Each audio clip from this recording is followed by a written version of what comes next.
Maymay ang pagbaba. Sino sa housemates ni Kuya ang nagpakatotoo ang lumaban para sa pangarap? Sino ang karapat-dapat na maging big winner? Cora. Ako ang magiging big winner ninyo. Edward. I'm gonna be your big winner. Kisses. Ako ang big winner mo. Maymay. Ako ang magiging big winner ninyo. Hashtags Makoy at Nico. Kami ang magiging big winner ninyo. Tanner. I'm gonna be your big winner. Yon. Ako magiging big winner ninyo. Text BB space name of housemate and send to 2366. Nasa kamay mo kung kaninong pangarap ang matutupad. Pinoy Big Brother. Big na ngayong March 4 at 5 na live sa Alonte Sports Arena, Binyan, Laguna. Matapos ang halos isang oras, Ako na ba? Mag-chess na ako ba? Nabasa mo sa akin na ba? Totoo ba? Makoy ba kayo? Mag-isindi na siya. Totoo ba? Nasa outside world. Ay may! Ay may! Ah! Hindi, nintay ko lang yan ako eh.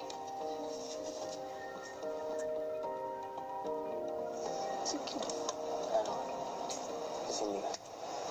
Kasi may isang bagay lang na parang iniiwasan ko.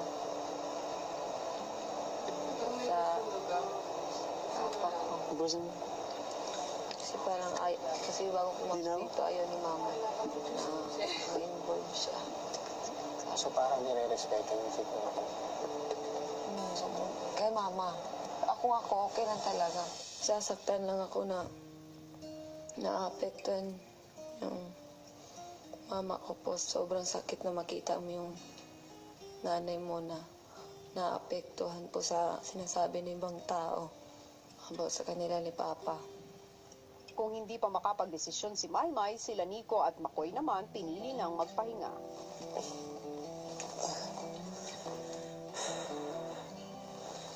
Tama na yung decision natin. Tis, hindi ka kakakaba-kaba na ano ba yun, natanong sa akin. Diba? Wala ko. Masakit, ano naman, wala naman tayo. Okay na ako. Gusto ko na naman kasi. Ang teens dinamayan si Maymay sa kanyang pag-iisip.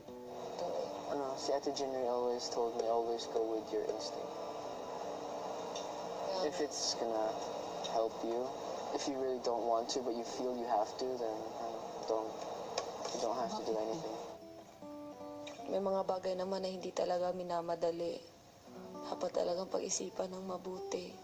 Pero gusto ko lang ito gawin na way para protektahan yung pamilya ko. At sa paglalim ng gabi, nagpahinga na rin si Edward. Good luck. Since you don't have to do it. Sige. Gusto mo. Thank you, sis.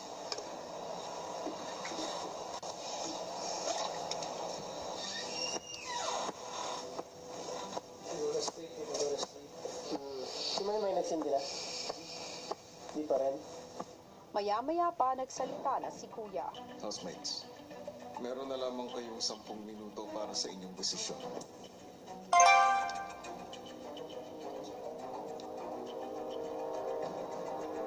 Ano nga ba ang magiging desisyon ni Maymay sa pagbabalik ng Pinoy Big Brother Lucky Season 7?